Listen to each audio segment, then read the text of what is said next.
Hello, everybody out there in video land. Hello, everybody out there in audio land. Coming to you live on 4680q.com at noon, of course. And the video pops up at around 3 o'clock on YouTube, Rumble, X, and Truth Social. So my name is Paul K. Lemire. This is Your City, Your Voice, coming to you live from downtown Niagara Falls. There's the name up there. If you don't believe me, it's posted right there. And today is Trash Talking Tuesday. What weather we are having in here in Niagara Falls. This is beautiful.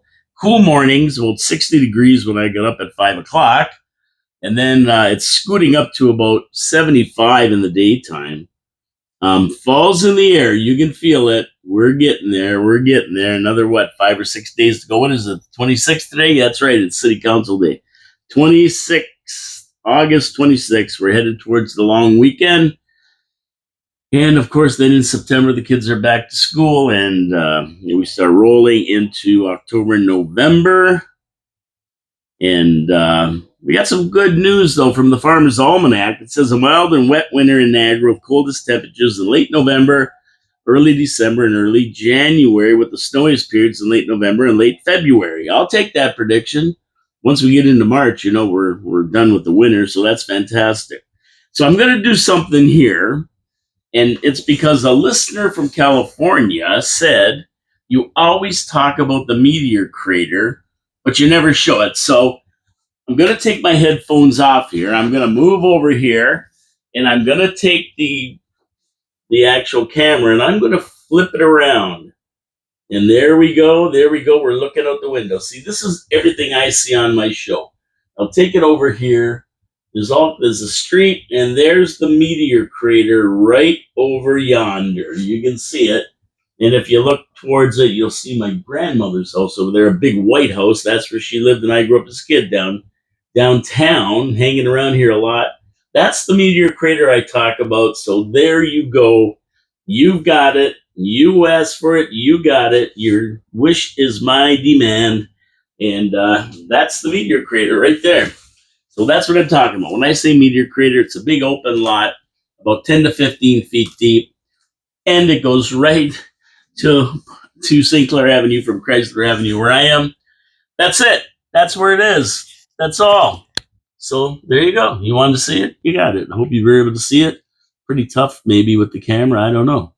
We'll find out when we flip the video. And I'm just getting rid of this other microphone. I put it over there so that it could pick me up talking, just in case it didn't. We'll put that back away. We don't need that. We've got our other two microphones, and we are good to go. Okay, so there you go, listener from California, Meteor Crater Live. I hope you got to see it. I hope you see what we're talking about over there. Anyway, before we get to the show, because we have lots to talk about today, believe me, I got tons to talk about. As a matter of fact, there's so much happening in the world right now, I can't get to it all in an hour. It's just impossible to get to it all. So we do our best over here. And of course, with your comments, that's good. You can comment anything. Don't forget to subscribe to the channel. It costs nothing to subscribe.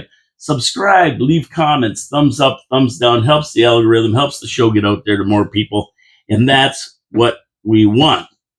So first, my sponsors: Wild Bill's Auto Repair and Body Shop, Pete's Pizza on Victoria Avenue, Hamel Machine Company, and the Niagara Parks Commission. And we're looking at this weather here. Here we've got a few more days to go before the exhibition closes. You may want to take a trip there. You may want to go somewhere else on the long weekend. We have the Labor Day long weekend coming up. Well, if you do, you want to make sure your vehicle is running A1 tip top. You don't want to break down on the side of the road. So what do? You take your car, your truck, whatever you got, to Ken Hunter at Wild Bill's Auto Repair and Body Shop. He's going to give your car the once over from top to bottom, side to side, front to back. He's going to do it all. Make sure your car is safe. Make sure everything's working correctly. Now, that's how you be proactive so you don't break down. And if you get in a wreck, he's got a full body shop there. He'll send your car back to you in showroom condition if you've had a minor little fender bender or major wreck, whatever. I hope you don't have a major wreck, though, because you don't want anybody to get hurt. Neither does Ken. Wild Bill's Auto Repair and Body Shop, Oakwood Drive, next to the Kia dealership. Give Ken a call today. WildBillsAuto.ca is the website where you can make appointments and do everything else. Okay, we'll get to our sponsors or other sponsors a little bit later on in the show. But for now, let's move into the show on this beautiful, cloudy day. Sunny, though. Sunny breaks. It's beautiful out there. Just a nice day today. Okay. City Council notes updated. I always go through City Council with Dave Wheeler on the Monday before the meeting. The meeting's today at 4 o'clock in the afternoon. Around that, give or take an hour, because depends how long they're in a in-camera meeting, the closed meeting where they don't show it on TV. It's called in camera, but it's not really in camera. It's out of camera, believe me. Item 9.8 is one of the ones that I didn't mention yesterday. We didn't touch on yesterday, but it's something that you may want to look at. And it's probably our beautiful, beautiful people in Chippewa. It's about their part of the city. And that's what they're going to be talking about, finalizing options for the reduction of square footage for the planned Chippewa Willoughby Community Center project. Now, if you remember, they're going to build a new arena, and there's a bunch of add-ons they want to put on there, including a 9,000 square foot library, something like that, and a community center and all kinds of stuff. So they're looking at reducing square footage for the building because they don't really want to spend 70 or 80 million dollars. They'd rather just spend 40 million, which a lot of people don't even want to spend that because we can't afford it. We'll talk about that later on. But basically, this is what this discussion is going to be about, to try to finalize something for Chippewa, because there's a time limit on the funds that we can get from the province to help do this project. And if we don't get the application in and get the project cemented down that we're going to do and how we're going to do it, then we may lose the $10 million that the province is offering for these kind of developments.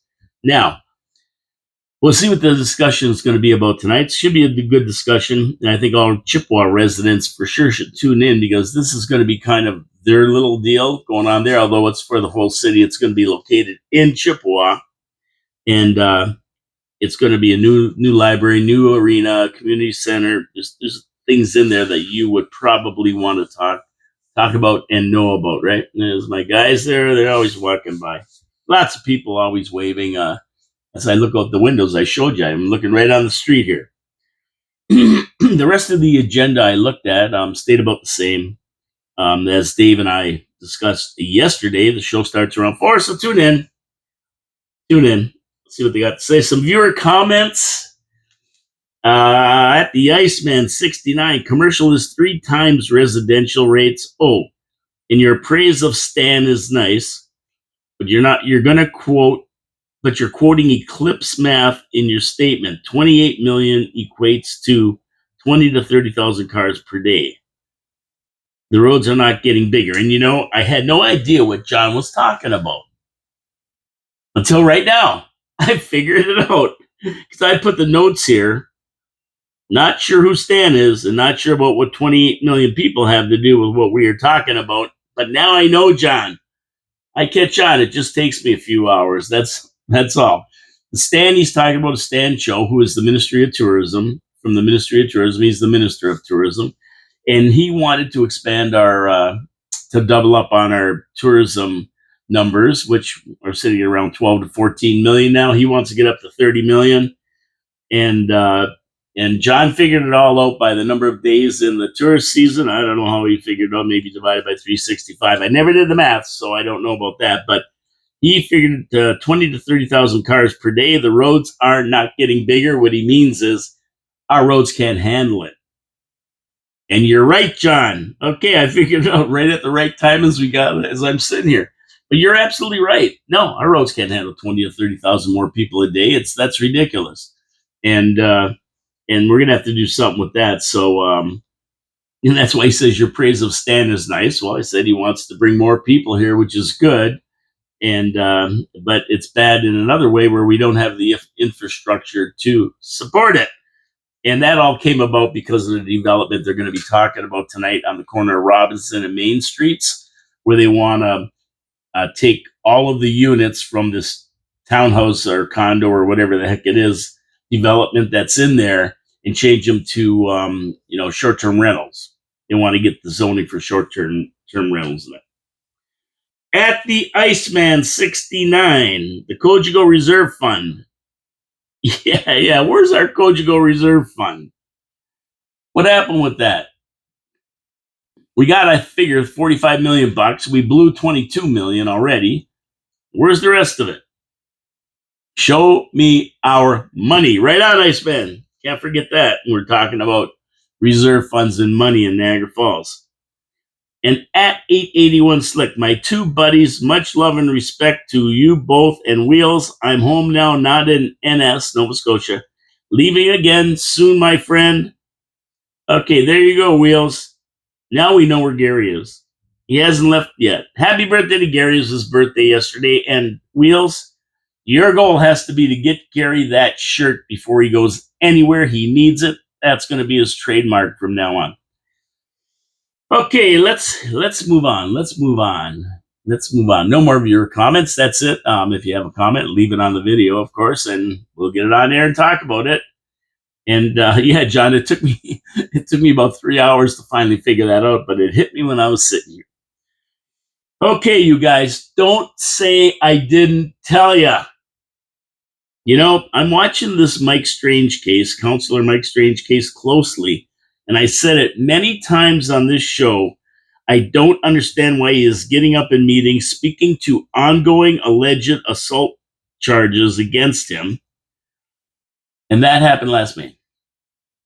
First off, no lawyer in his right mind would tell a client to speak to a case in a public forum, on videotape no less, recorded and available to everybody. Second, his statement showed a lack of remorse for what he did and also went on to blame the victim.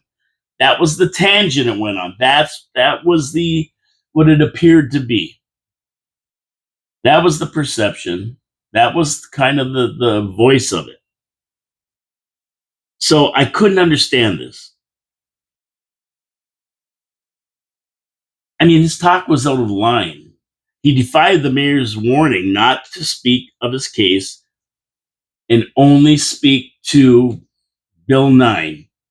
And that all came about when women in, what do they call it? Women Say No in Ontario. Women in Ontario Say No. That's the group.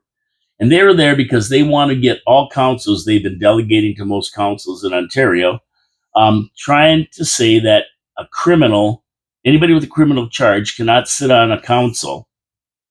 And anybody with pending criminal charges has to step down until the case is solved.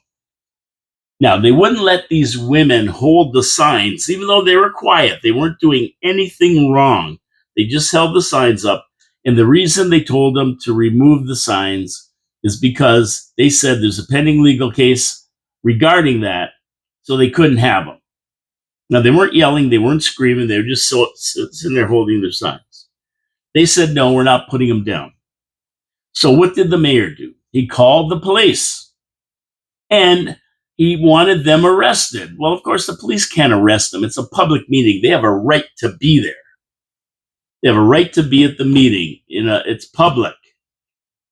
We own the building. It's our building. You can't ban us from a public building. You can't trespass us. They had a right to be there. The cops came in and made them leave and everything and all that, but there's no charges, of course, because they couldn't. Now, it's a different story if you're in there yelling and screaming, stamping your feet, swearing, causing a disturbance, interrupting the city council meeting, but these women were not doing that.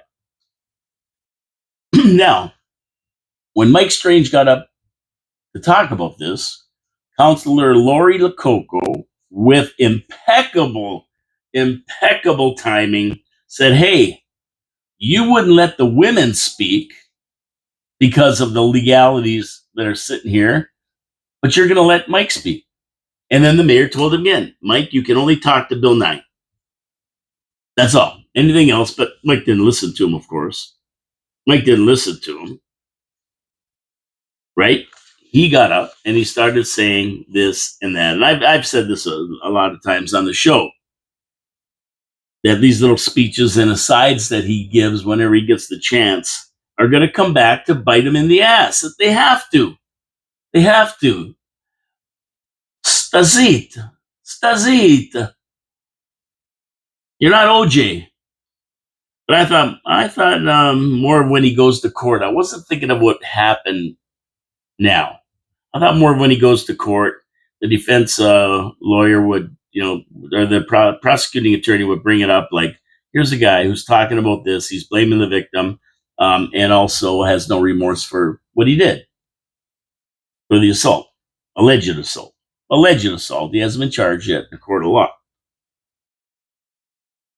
But now, local resident and Politico, Jody Burnett. Hello, Jody. How are you? Has filed a complaint with the city's integrity commissioner alleging the Councillor Strange breached the city's code of conduct and that bylaw breaches and potential violations of the Municipal Conflict of Interest Act and Human Rights Law came into play. The complaint obtained by the Niagara Falls Review accuses Strange of acting in a personal, pecuniary, and reputational interests when he spoke at a July meeting, and that's the one I was talking about. The one where the women were holding the signs and were stifled by the mayor and staff.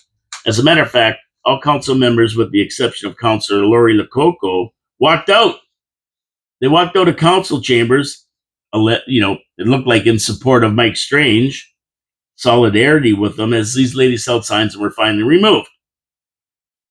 And the city clerk and CAO made the case that the women were not allowed to speak because of Strange's pending case.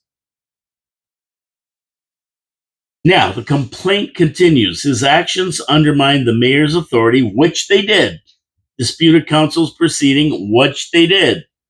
Misused city resources, discriminated against women, blurred conflict of interest rules, and diminished public trust in municipal governance. I have to agree with all this. At the time, I said it was a joke that the mayor directly addressed Strange after he was interrupted by Councillor Lococo, saying that if the group is not allowed to speak because of Strange's court case, that Strange shouldn't be allowed to speak to it either. I mean, that's only fair. You're telling this group they can't talk to it. They can't get up and talk because of this legal case, but yet the actual person involved in the legal case gets up and talks. You can't have it both ways. You can't suck and blow at the same time. Either everybody talks or nobody talks. The mayor told them, don't talk about your stuff. Talk about Bill 9. That's what they're here about. And he went on his own tangent, didn't listen to the mayor. Strange started his address with, I'm aware of the assault charge currently before the court. And bam! Lori Lococo got up and said, no, if they can't talk about it, you can't talk about it. And Strange just kept going anyway. He disregarded the mayor's words, spoke to his pending court case as he went on, ignoring the mayor's admonishment. He said, in Canada, every individual is presumed innocent until proven guilty. This is not just a legal technicality. It's a fundamental protection of fairness and justice in our society. It was really ridiculous that he carried on and that the mayor allowed it. This is the bad part right here. The mayor allowed it. But this isn't the only meeting he mentioned the complaint. Councillor Strange also waged war on the woman at the July 8th meeting to conspire with fellow Fallsview Hose Brigade members to pack the gallery so the women from the Women in Ontario Say No would have no place to sit. This is what he conspired to do. He's going to pack the gallery so the women can't be in there with signs or anything else. And he asked the members of the Fallsview Hose Brigade in attendance to clap after he gave his little thing. Something Mayor Jim doesn't allow in his council meetings. He says that to everybody. You can't clap. And in an email that somebody obtained, I can't remember who, somebody obtained it, maybe the Review, he actually told the Fallsview Hose Brigade members that were there that the mayor knows this is going to happen, and that this is a targeted act of harassment and discrimination um, against him, and that he knew it was going to happen. So when he says stop clapping, clap anyway. He's in he knows what's going on. Don't worry about it. He might have to say that, but he knows what's going on. Now, by deliberately working to silence women by packing the gallery and women-led advocacy groups, they were being targeted. They were being harassed and discriminated against. By deliberately working to silence women in women-led advocacy groups, Councillor Strange failed to comply with the Human Rights Code and city's anti-discrimination and inclusivity obligations. And Jody is right. What if he packed the house so blacks and gays couldn't get in? Asians, guys with long hair. It was rigged so they couldn't get into a 10. What would everybody be saying about that? This is no different. Burnett went on. This conduct was not an isolated breach, but compounded the earlier procedural violation by directly targeting women for exclusion.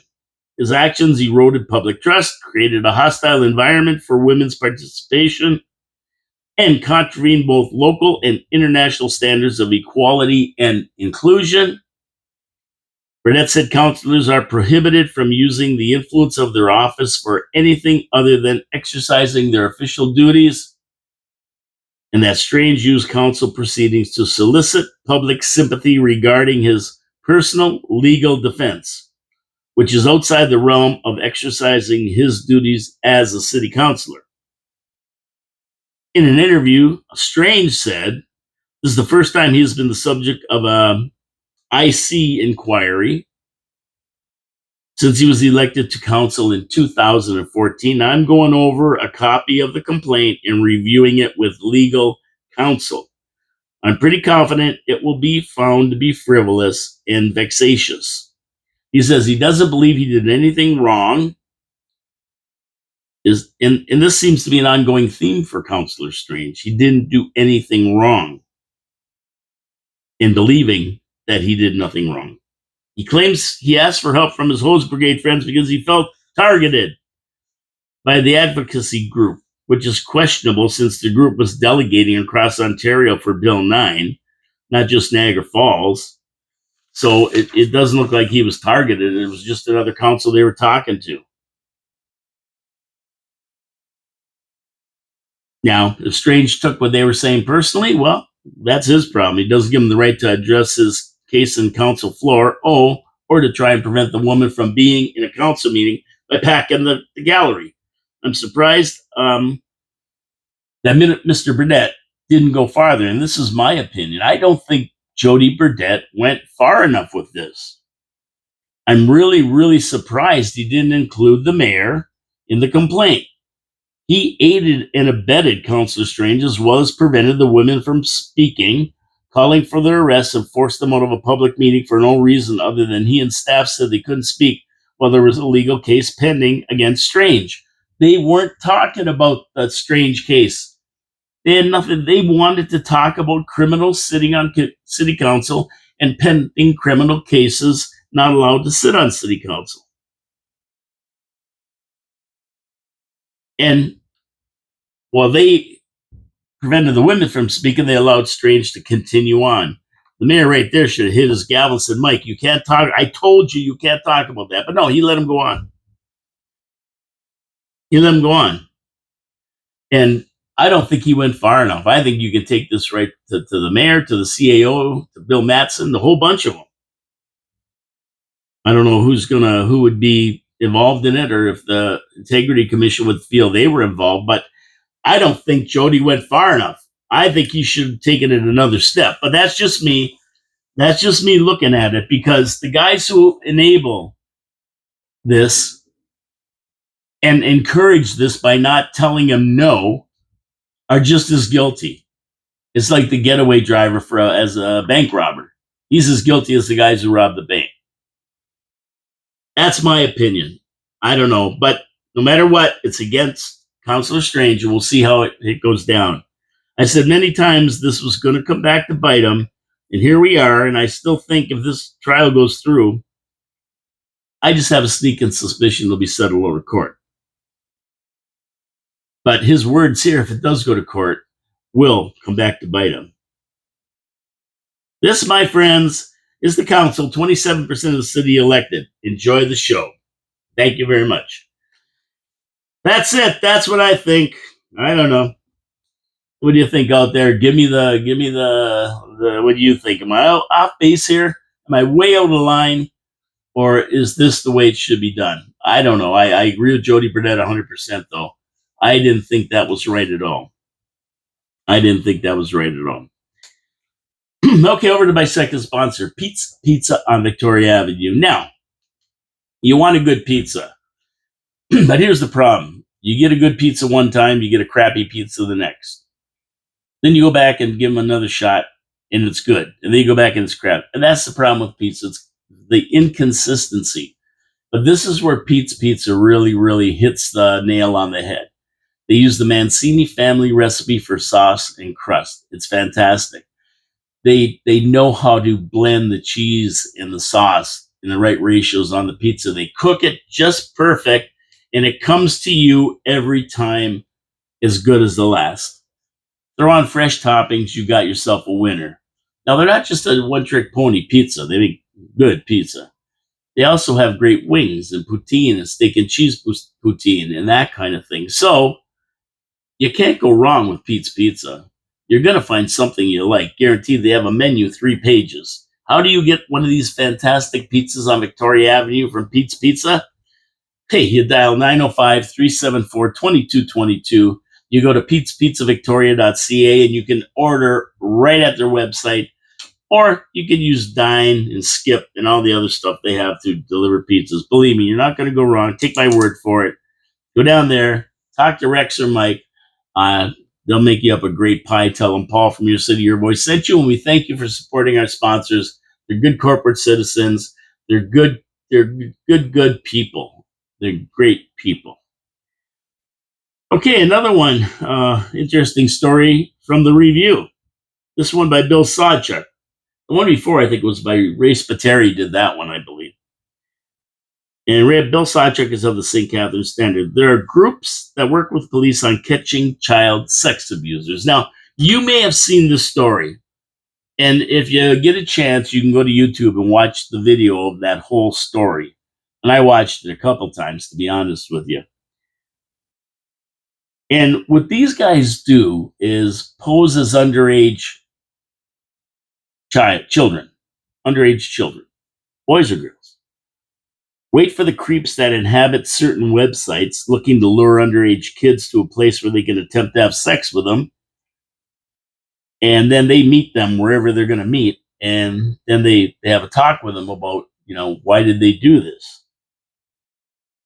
And these guys, of course, are predators. That's what they are. So what they did was they got a call from a family whose 14-year-old girl had been getting these messages from a predator, and they were asked to step in.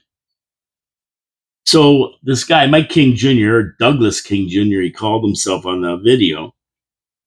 He stayed with friends in Buffalo, then confronted this guy in St. Catharines at his house on the west side of St. Catharines regarding his luring young girls, and who arrested this guy. His name is Darren Fox, and charged him. The evidence was clear. Douglas King had all the chat messages and a video of the confrontation in St. Catharines. The name of the group that he works for is Predator Poachers, Long Island, and this is what they do. Now, usually they meet up at places that have been agreed to by them and the actual predator. Now, the predator doesn't know it's them, of course, so when he goes to meet the 14-year-old girl or younger girl or boy, they show up, and that's when they grab them. And they do this on a regular basis. Predator Poachers are a group across America, and they're the Long Island version. And it just so happened the girl that this guy from St. Catharines was interacting with was from St. Catharines.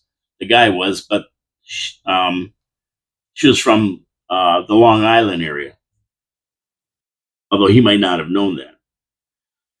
So there were voice messages allegedly left by Fox to what he thought was a 14-year-old girl. You are so cute.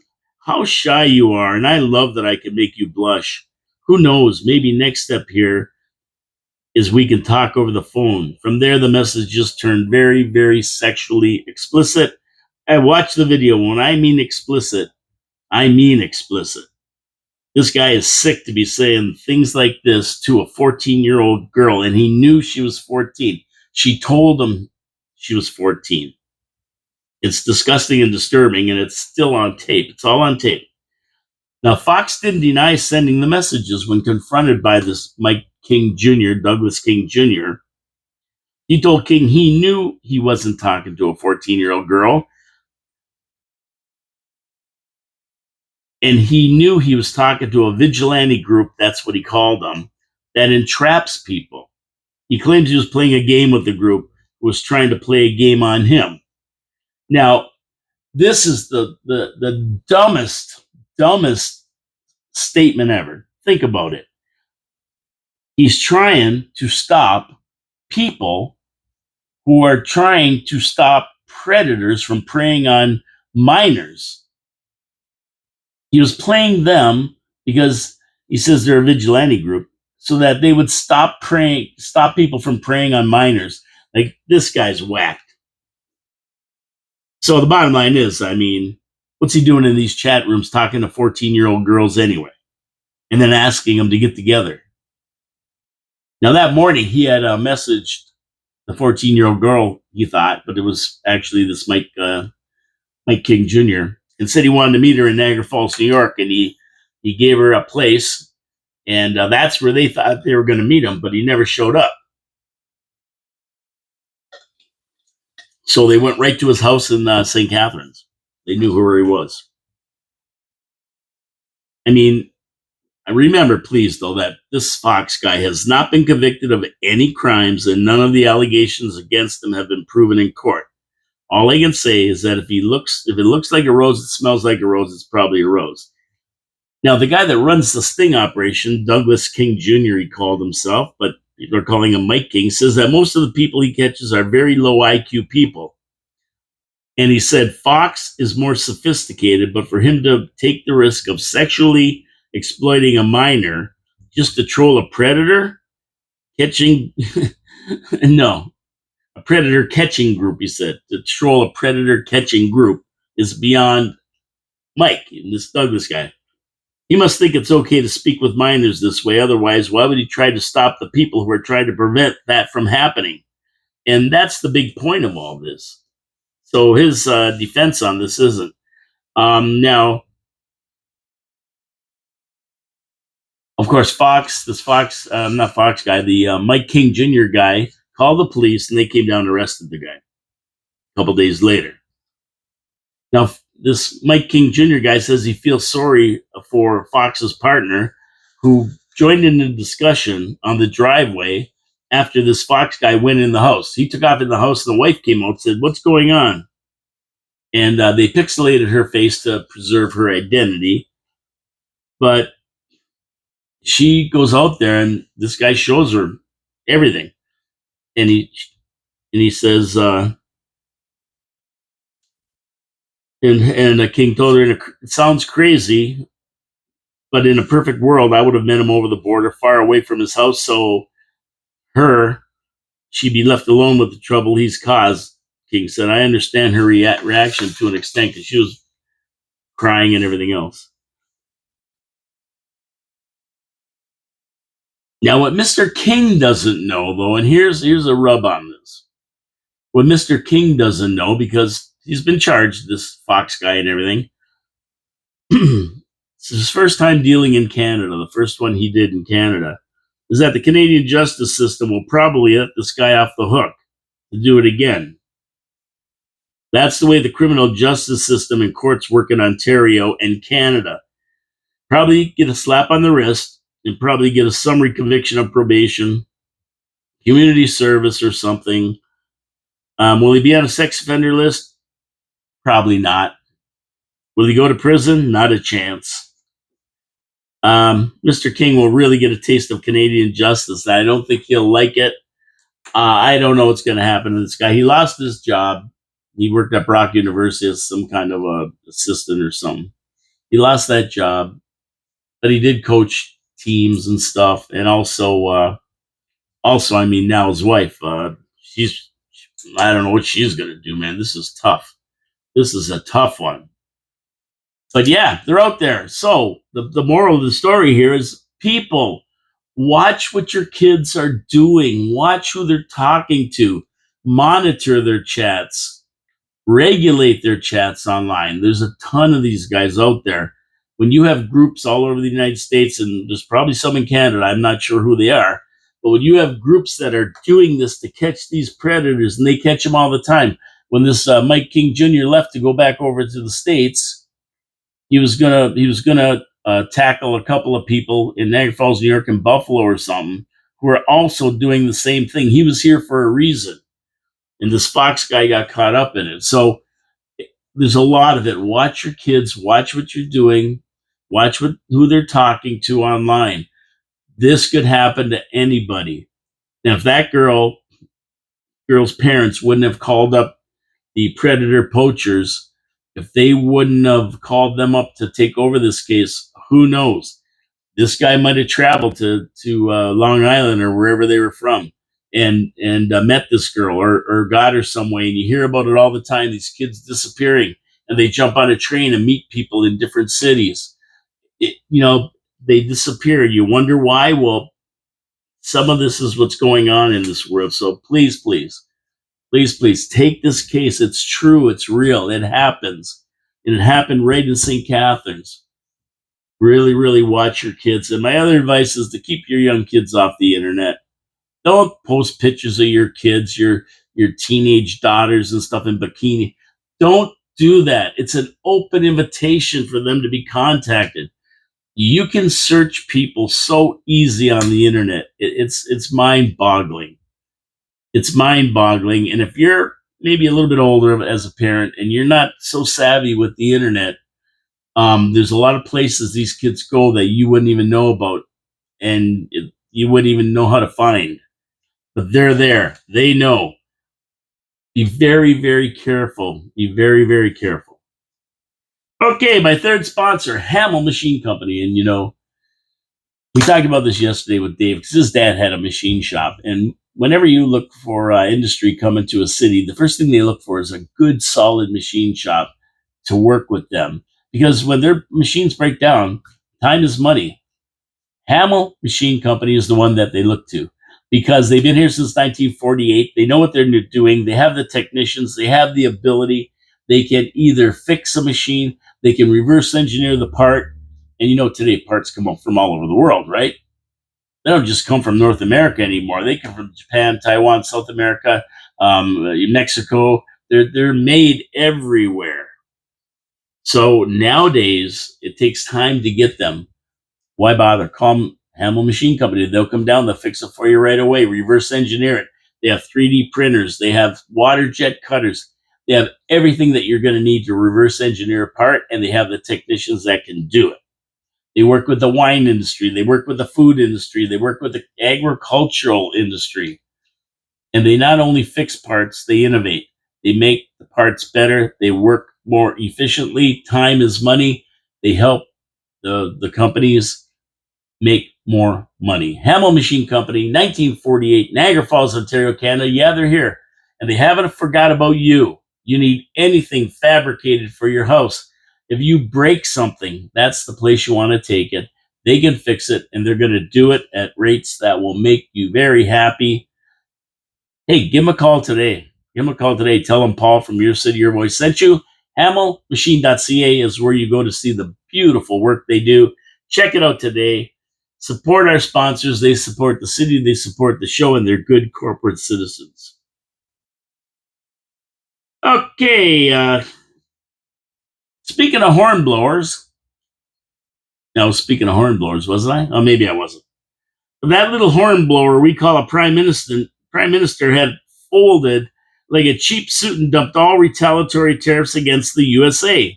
How about that last week? That's what he did, which is great news for Canadians. I mean, it's good for us, right?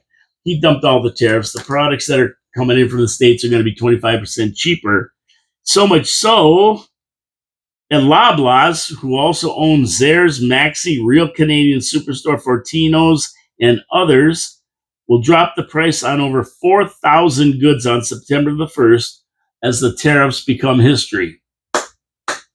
Thank God we have a weak prime minister who never had his elbows up in the first place. Thank goodness. We have a stiff. And now they're going to drop the prices. And that means price drops for consumers. Maybe. Maybe. Do we trust these grocery stores to drop prices? That's the question. I mean, we know Loblaws lies like dogs.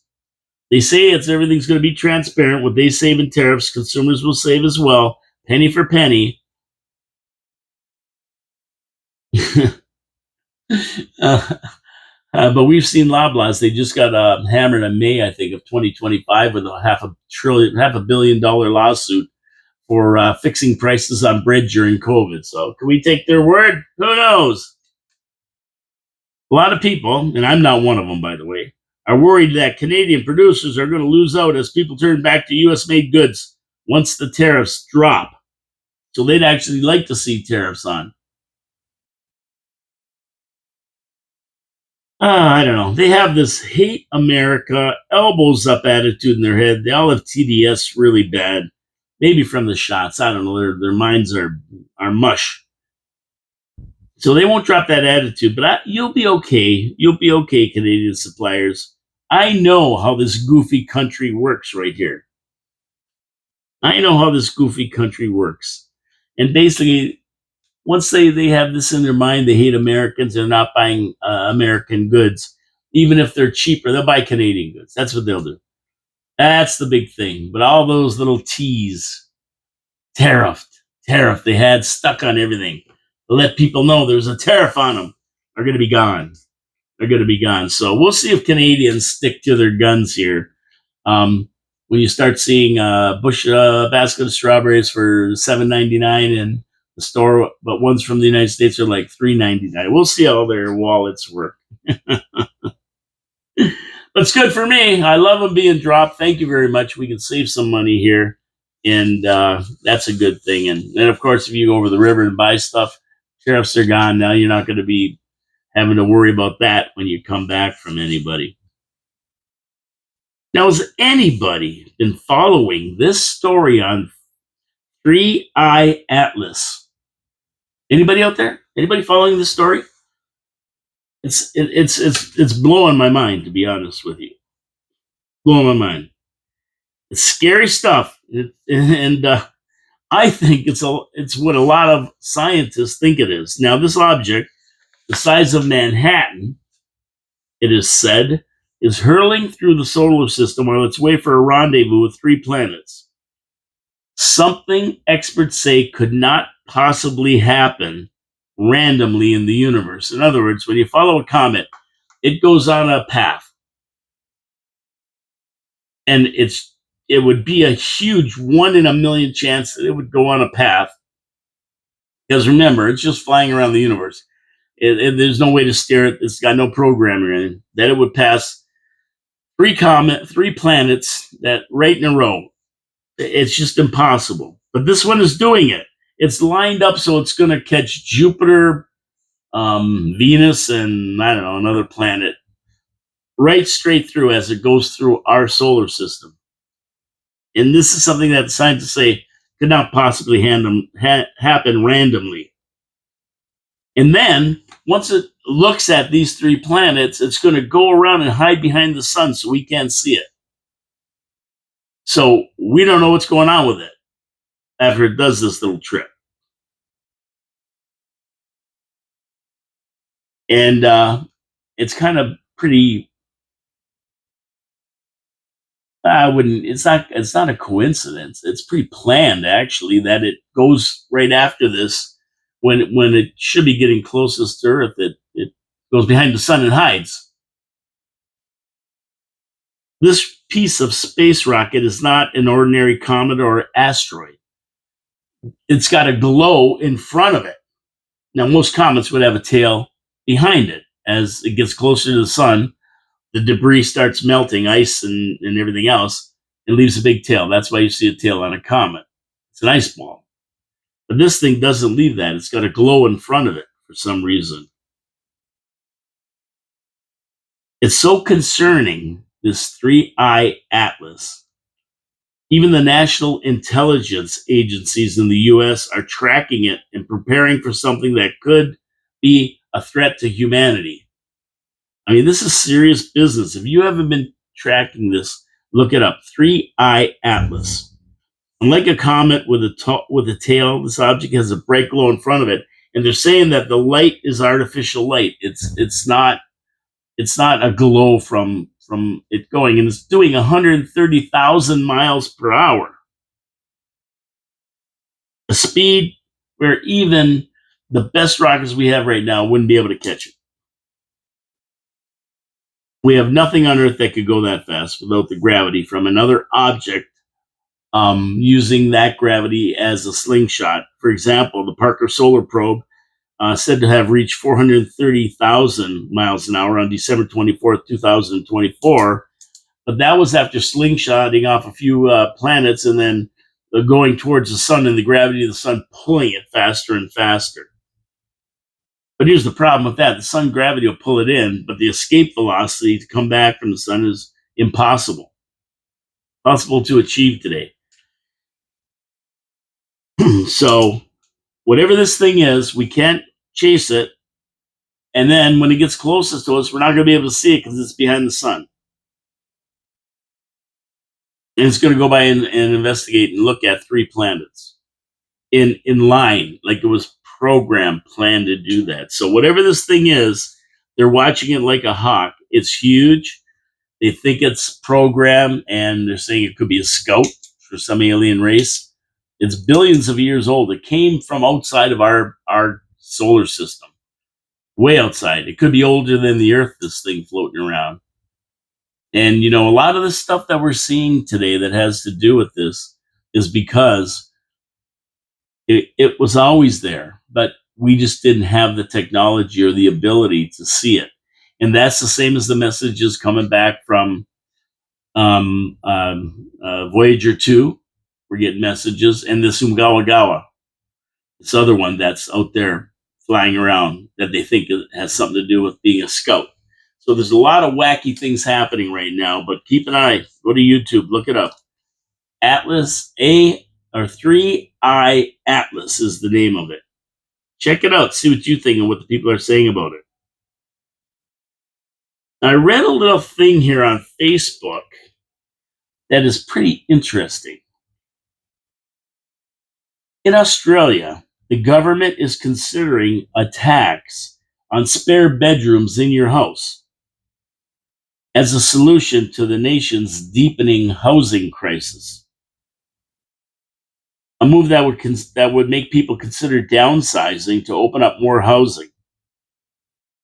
They say too many homes have more bedrooms than residents, creating a mismatch in housing supply. So if you have a 3-bedroom house and you're only using one because your kids have moved out in that, they want to start taxing you on those 2 extra bedrooms. Hey, I'm just giving you the news. But this is the kind of crap our government sees and says, oh, what a great idea. I mean, this is pretty communist, though, the left in Australia, but it does have some merit. Here's the bigger problem, though. Where are people going to downsize to? There's nothing for them to downsize to in Canada. Where are you going to go? If you have a couple in a bungalow, I mean, basically, that is downsized in Canada. So where are these people going to go, even if they want to tax them? And the people say, well, I'm not paying taxes on empty bedrooms. I'm going to downsize. Okay, where? Where to? Where to? And where to for as cheap as you can keep your house? Your house is paid for. But yeah, I don't. I mean, I can't see that if they ever did that. You'd have to pay. I mean, where are you going to go find a place? I don't know. I don't know. They better start building more small homes, which is what Carney wants to do. He wants to build small homes. And guess who? Guess who is going to sell them to the country? Yeah, Blackstone. That's right. All I see is $1 million behemoths being built now. I don't see anything that fits the downsizing mandate. I mean, they're going to have to build these places if they want to do it.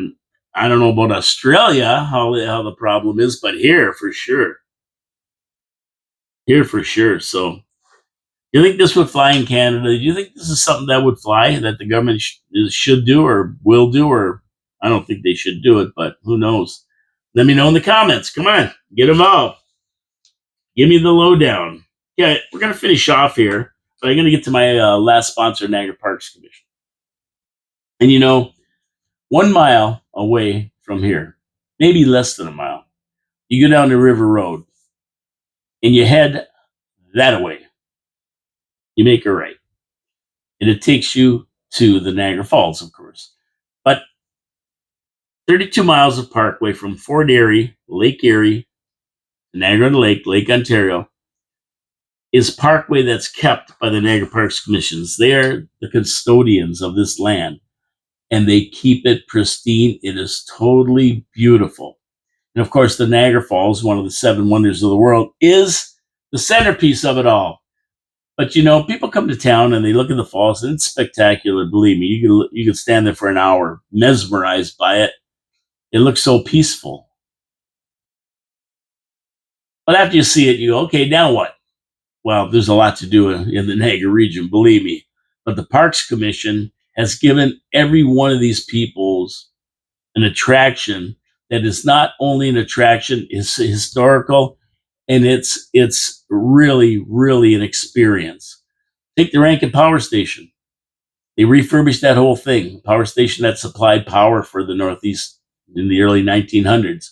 You can go, you can see how it works, see the history of it, see the generators, then go down through the waste tunnel, the wash tunnel, right to the edge of the river, right next to the falls. Unbelievable. Scenic tunnels.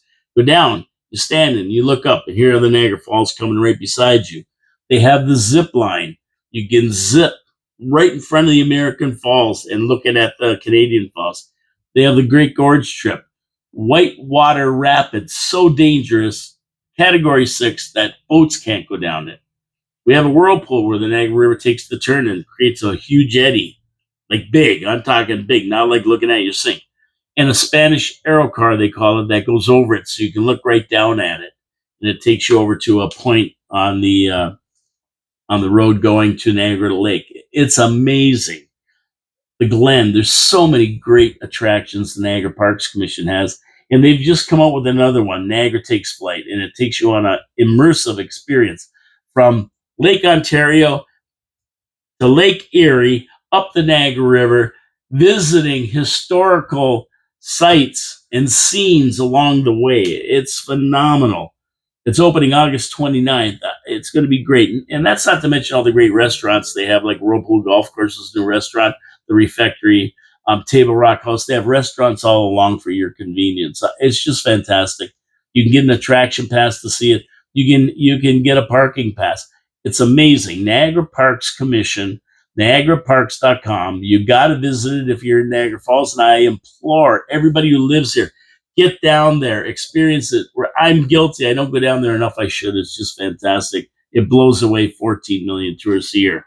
Niagara Parks Commission support our sponsors. They support the city. NiagaraParks.com is where you go to see everything that they offer. Okay, let's take a jump to Cracker Barrel. Has anybody been following this goofy story? They don't learn, these people. They never learned from Target. They never learned from Bud Light. These woke left-wing lunatics. Cracker Barrel, a Tennessee-based restaurant chain famous for their down-home style cooking, and I've been there. It's really good. They're going underwater fast, faster than Bud Light, I think. Their woke CEO decided to change their logo to appease the woke.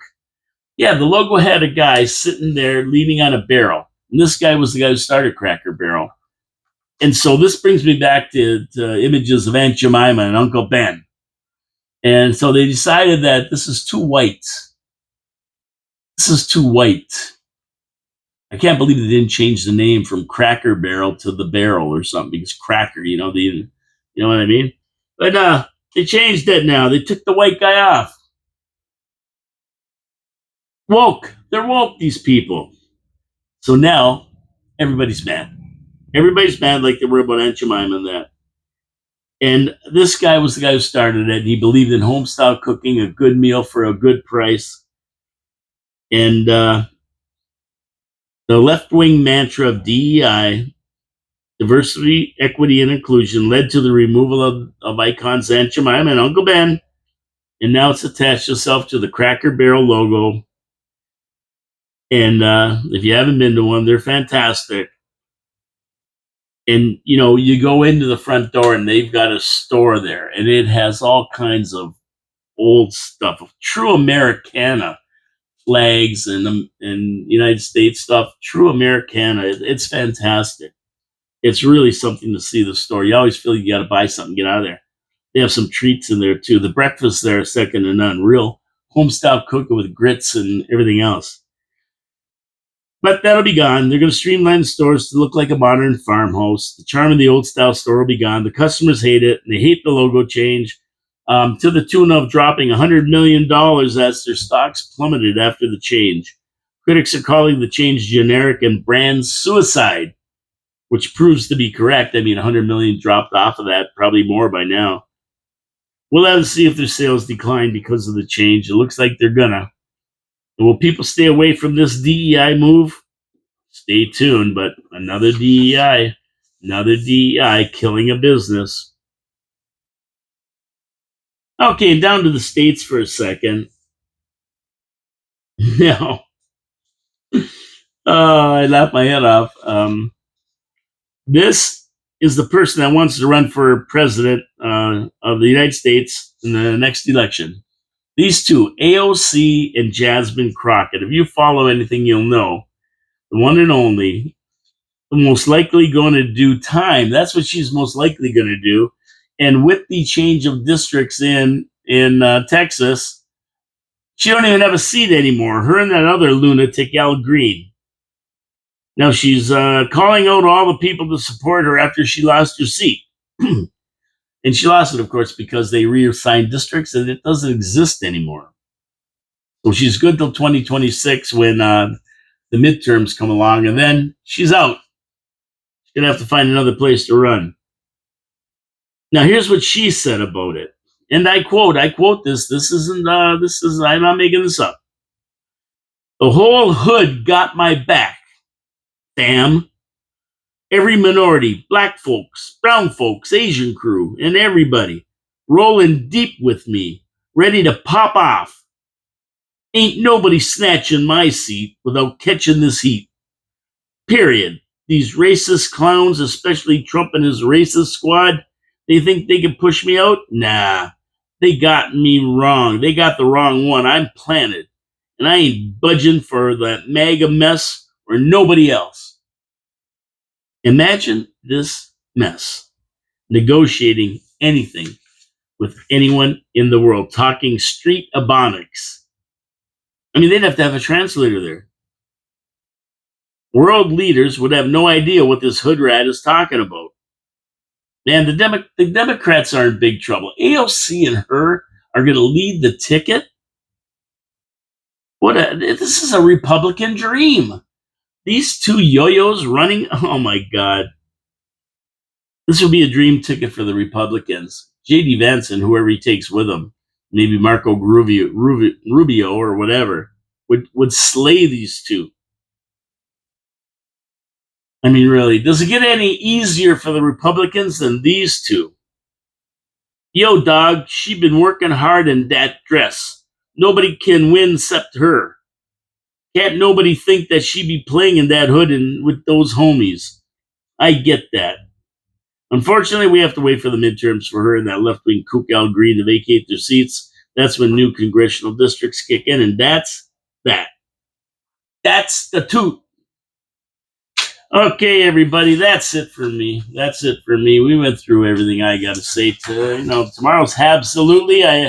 All Habs, all show. We'll be talking about the Habs tomorrow. And rumors and everything else. We're closing it off for August, heading into September. We have our Prospects Challenge at the beginning, and then the preseason games against Toronto, Ottawa, Winnipeg, and I think that's it. We play four teams in the Prospect Challenge there, whatever it's called. Preseason. A Prospect Challenge 2 is on. But yeah, so going to be good. Thursday, Straight Talking Thursday. I'll be here. Who knows? Who knows if Peter Dichter or somebody will come in, but we'll be talking about the city council meeting. That's going on today at 4:00. We'll be definitely talking about the highlights from that council meeting, whoever I'm here with or myself.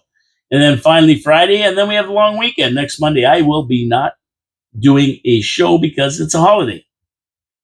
Take the holiday. Everybody, take the holiday. Enjoy yourself if you can.